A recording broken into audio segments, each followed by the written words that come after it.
मनुष्य का भाग्य कब लिखा जाता है। जय श्री कृष्णा। दोस्तों, हमारे जीवन में जो भी घटनाएं घटित होती हैं वह पहले से ही लिखी होती हैं। गरुड़ महापुराण में विस्तृत रूप से यह वर्णन मिलता है कि मनुष्य के जीवन में जो कुछ भी घटनाएं घटित होती हैं वह पहले से लिखा होता है। इस संसार में मृत्यु और जन्म ही एक ऐसा सत्य है जिसे बदला नहीं जा सकता। लेकिन दोस्तों, बहुत से लोगों के मन में यह उलझन बनी रहती है कि हमारा भाग्य जन्म से पहले लिखा जाता है या जन्म के बाद। तो इसको समझने के लिए हम गरुड़ पुराण का सहारा लेंगे, क्योंकि गरुड़ पुराण में जन्म और मृत्यु के बारे में विस्तार पूर्वक बताया गया है।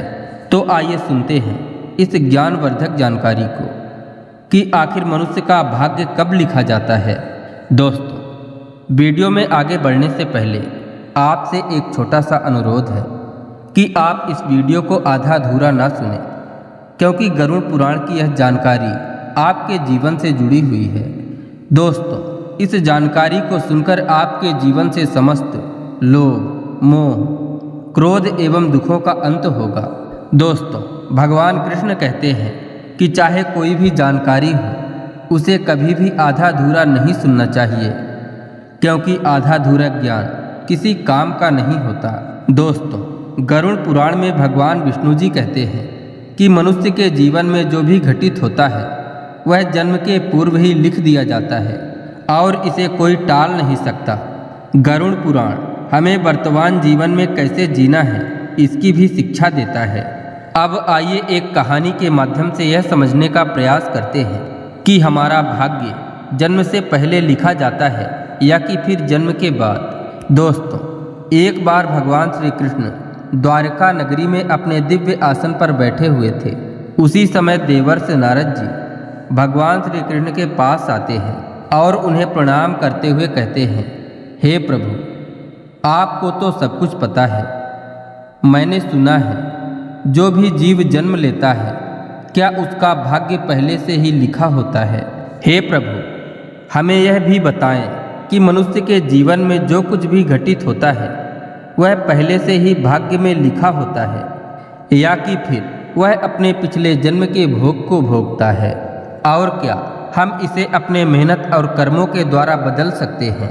भगवान श्री कृष्ण नारद जी की ऐसी बातों को सुनकर मुस्कुराते हुए बोले, हे देवर्षि, आपका यह प्रश्न बहुत ही गूढ़ और महत्वपूर्ण है, जो समस्त मानव जाति के लिए उनके जन्म, मृत्यु और कर्म पर आधारित है।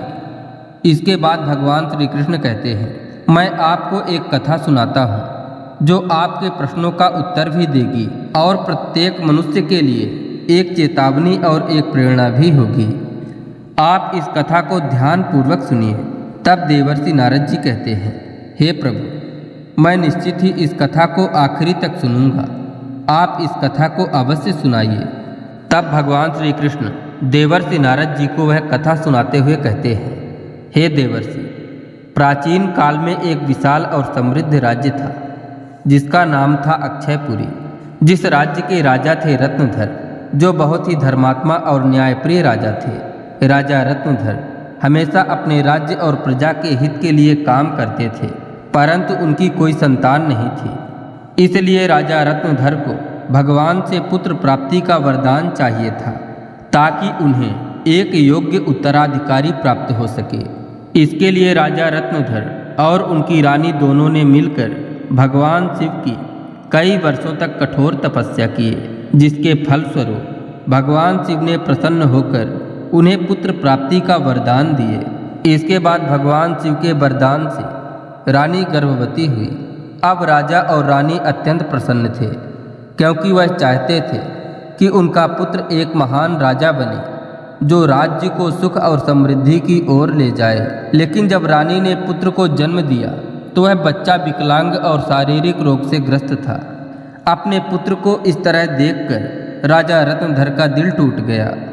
राजा रत्नधर ने जब भगवान से पूछा ऐसा क्यों हुआ, और राजा रत्नधर श्री कृष्ण से मिलने का निर्णय लिया और अपने दुखों को साझा करने के लिए वहां पहुंचा।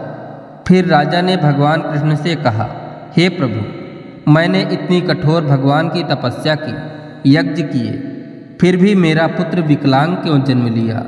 मैंने तो भगवान शिव जी से आशीर्वाद लिया था, परंतु ऐसा क्यों हुआ? क्या यह हमारे भाग्य में पहले से लिखा हुआ था? तब भगवान कृष्ण ने मुस्कुराते हुए कहा, हे राजन, तुम सही कह रहे हो कि तुम्हारा पुत्र विकलांग जन्मा है, लेकिन क्या तुम जानते हो कि तुम्हारे पुत्र का इस तरह जन्म क्यों हुआ? ये तुम्हारा पुत्र तुम्हारे द्वारा किए गए पिछले जन्म के कर्मों का फल है, जो तुम्हारे भाग्य में पहले से ही लिखा हुआ था। लेकिन इसका कारण यह नहीं है कि तुम्हारा भाग्य पहले से निर्धारित था। यह घटना तुम्हारे और तुम्हारे पुत्र के कर्मों का फल है, जो पिछले जन्म से जुड़ा हुआ है। भगवान कृष्ण की यह बात सुनकर रत्नधर ने पूछा, हे प्रभु, क्या वास्तव में भाग्य पहले से लिखा हुआ होता है? तो भगवान श्री कृष्ण ने कहा, जन्म, मृत्यु और जीवन के उतार चढ़ाव पहले से निर्धारित होते हैं, लेकिन हम जो कर्म करते हैं वह भाग्य को बदल सकते हैं।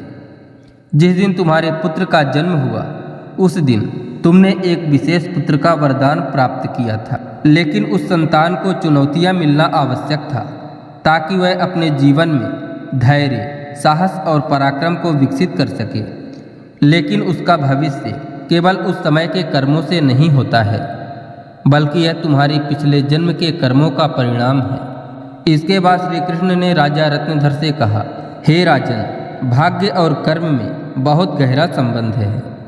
हमारे कर्म ही हमारे भाग्य का निर्माण करते हैं। यही कारण है कि हमें जीवन में अपने कर्मों को हमेशा धर्म और सत्य के मार्ग पर रखना चाहिए। जो कुछ भी हमारे जीवन में घटित होता है वह हमारे पिछले जन्मों का परिणाम है।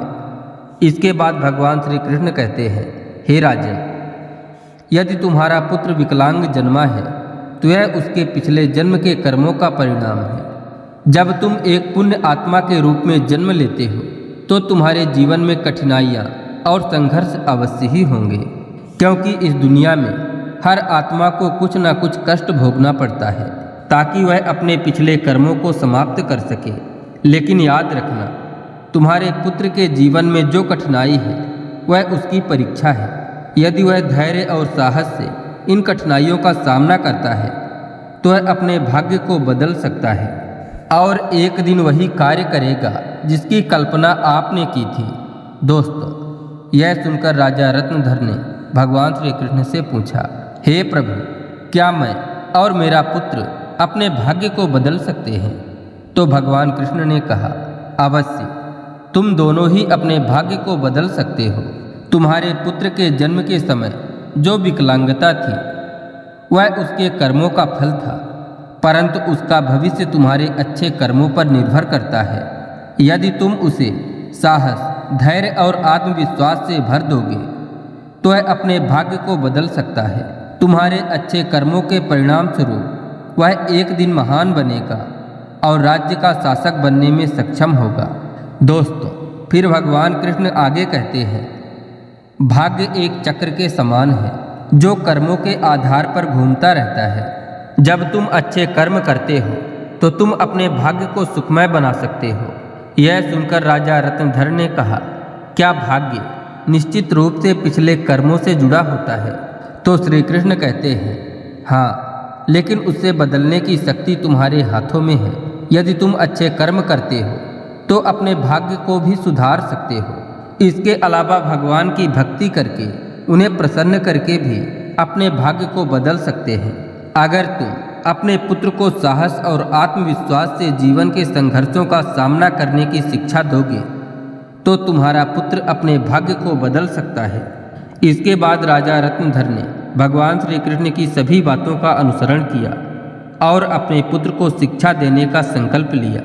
उसने अपने पुत्र को कठिनाइयों के बावजूद साहस और विश्वास के साथ जीवन जीने की प्रेरणा दी। समय के साथ उस विकलांग पुत्र ने अपने आत्मविश्वास और कठिनाई से लड़ते हुए समाज में महत्वपूर्ण स्थान प्राप्त किया। उसकी संघर्षशीलता और साहस ने राज्य में उसका सम्मान बढ़ाया। इसके बाद श्री कृष्ण जी देवर्षि से बोले, हे देवर्षि, आप यह समझें कि भाग्य एक निरंतर प्रक्रिया है जो कर्मों के आधार पर बदलती रहती है। जो लोग जीवन में अपने कर्मों को सुधारते हैं और भगवान की शरण में जाते हैं, उनका भाग्य भी बदलता है। यह केवल कर्म ही नहीं है, अपितु यह जीवन के संघर्षों और कर्मों का परिणाम है। दोस्तों, इसके बाद श्री कृष्ण देवर्षि से कहते हैं, यह कथा हमें यह शिक्षा देती है कि हमारे जीवन में जो कुछ भी घटित होता है वह हमारे पिछले कर्मों का फल है। भाग्य और कर्म का कोई निश्चित प्रारूप नहीं है। हमारा कर्म हमारा भाग्य बदल सकता है। दोस्तों, गरुड़ पुराण हमें सिखाता है कि यदि हम अच्छे कर्म करते हैं और सत्य की राह पर चलते हैं और ईश्वर का ध्यान करते हैं तो हम अपने जीवन की दिशा बदल सकते हैं।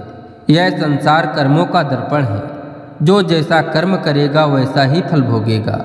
सभी मनुष्य को यह ध्यान में रखना चाहिए कि अपने माता पिता की सेवा, दूसरों की सहायता और ईश्वर का ध्यान ही सबसे बड़ा धर्म है।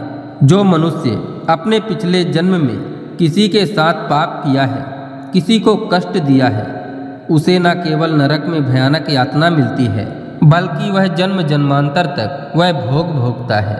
लेकिन जो अपना कर्म सुधार ले वह इस चक्र से मुक्त हो सकता है, क्योंकि यह संसार एक अवसर है। धर्म, सेवा और सत्य ही मनुष्य का जीवन है। मनुष्य को यह समझना चाहिए कि मृत्यु के बाद उसके अच्छे कर्म ही उसके साथ जाते हैं।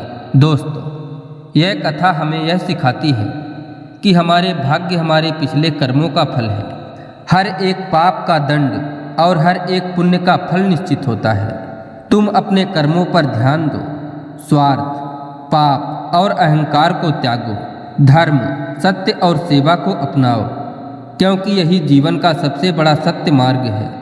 दोस्तों, इस तरह से भगवान श्री कृष्ण ने देवर्षि नारद जी को गरुड़ पुराण के रहस्य को बताए। दोस्तों, भाग्य निश्चित रूप से जन्म के पहले लिखा जाता है, लेकिन हम अपने जीवन के संघर्ष, सत्य, धर्म और ईश्वर की भक्ति से हम अपने भाग्य को बदल सकते हैं। गरुड़ पुराण में भाग्य का लेखा जोखा और कर्मों के बारे में उल्लेख मिलता है। गरुड़ पुराण हमें सिखाता है कि हमारा जीवन एक बोए हुए खेत की तरह है। जिस तरह मनुष्य खेत में जो बीज बोते हैं उसी तरह फल प्राप्त होता है, उसी प्रकार मनुष्य जो अपने जीवन में कर्म करते हैं उसका अगले जन्म में उसी रूप में उसका फल भोगता है। इसलिए भगवान कृष्ण कहते हैं कि जब मनुष्य का जन्म होता है तो उसके पिछले जन्म के कर्म के आधार पर उसका भाग्य उसके जन्म के पहले लिखा जाता है और उस मनुष्य के साथ वही होता है जो उसके जन्म से पहले उसके भाग्य में लिखा हुआ है, जिसे कोई टाल नहीं सकता। परंतु सत्य, धर्म और सेवा से ईश्वर को प्रसन्न कर हम अपने भाग्य को बदल सकते हैं। हिंदू धर्म में केवल गरुड़ पुराण ही एक ऐसा धर्म ग्रंथ है जिसमें मनुष्य के जीवन, मृत्यु और भाग्य के बारे में विस्तृत रूप से बताया गया है।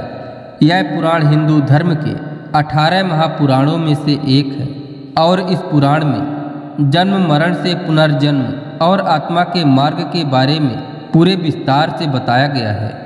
दोस्तों, गरुड़ पुराण के अनुसार मनुष्य का भाग्य उसके पिछले कर्मों पर निर्भर करता है। दोस्तों, गरुड़ पुराण में भगवान श्री कृष्ण ने मनुष्यों को जीवन जीने के लिए 3 मुख्य उपदेश दिए हैं, जिन पर चलकर हम अपने भाग्य के कर्मों को बदल सकते हैं। पहला, अपने धर्म का पालन करना। दोस्तों, मनुष्य का जन्म किसी खास उद्देश्य के लिए होता है। जो मनुष्य अपने पिछले जन्म में पाप करता है वह इस जन्म में भी उस पाप का भोग भोगता है, क्योंकि मनुष्य के जन्म से पहले उसका जन्म से मरण तक का भाग्य पहले तय होता है। इसलिए दोस्तों, गरुड़ पुराण में श्री कृष्ण ने बताए हैं कि मनुष्य को हमेशा सत्य और धर्म का पालन करना चाहिए। ऐसा करके हम अपने पिछले जन्म के पाप से बच सकते हैं। ईश्वर की भक्ति से हम अपने जीवन को बदल सकते हैं। दोस्तों, यह जीवन एक अनमोल उपहार है, आप इसे व्यर्थ ना जाने दें। दूसरा, माता पिता की सेवा और उनका आदर करना। दोस्तों, भगवान श्री कृष्ण कहते हैं कि मनुष्य को सदैव अपने माता पिता की सेवा करना चाहिए, क्योंकि माता पिता के चरणों से तीनों लोकों का स्वर्ग है। जो लोग माता पिता को नहीं मानते, उनका आदर नहीं करते, उन्हें न केवल नरक में भयानक यातना भोगनी पड़ती है, बल्कि उसे अगले जन्म में भी भारी संकट भोगना पड़ता है। तीसरा, अहंकार। दोस्तों, श्री कृष्ण कहते हैं मनुष्य का सबसे बड़ा शत्रु उसका अहंकार होता है, जो मनुष्य को अपने कर्मों से दूर कर देता है। जिस मनुष्य के मन में अहंकार प्रवेश कर जाता है, वह अपने जीवन को उस ओर ले जाता है जहां उसे संकट के सिवा कुछ और नहीं मिलता। दोस्तों, मनुष्य को अपने कर्मों पर ध्यान रखना चाहिए। गरुड़ पुराण हिंदू धर्म के महान ग्रंथों में से एक है, जो हमारे जीवन को सही दिशा में चलने का ज्ञान देता है, जो हमें यह सिखाता है कि मनुष्य का भाग्य उसके कर्मों और ईश्वर की इच्छा का परिणाम होता है। यह ग्रंथ न केवल जीवन और मृत्यु के रहस्यों के बारे में बताता है, बल्कि यह भी समझाता है कि मनुष्य अपने जीवन को किस प्रकार से सही दिशा में ले जा सकता है। गरुड़ पुराण में मनुष्य के जन्म मरण से लेकर वर्तमान जीवन कैसे जिए, इन सभी चीज़ों के बारे में विस्तार से बताया गया है। मनुष्य जीवन में जो कुछ भी घटित होता है, वह हमारे ही कर्मों का फल है। दोस्तों, गरुड़ पुराण में वर्णित सभी बातों को ध्यान में जरूर रखें और हमेशा सत्य के मार्ग पर चलें, ताकि आपका आने वाला जीवन अत्यंत सुखद हो। अगर वीडियो पसंद आई हो तो एक लाइक ज़रूर करिएगा और जाते जाते कमेंट बॉक्स में लिख दीजिएगा, जय श्री कृष्णा, राधे राधे।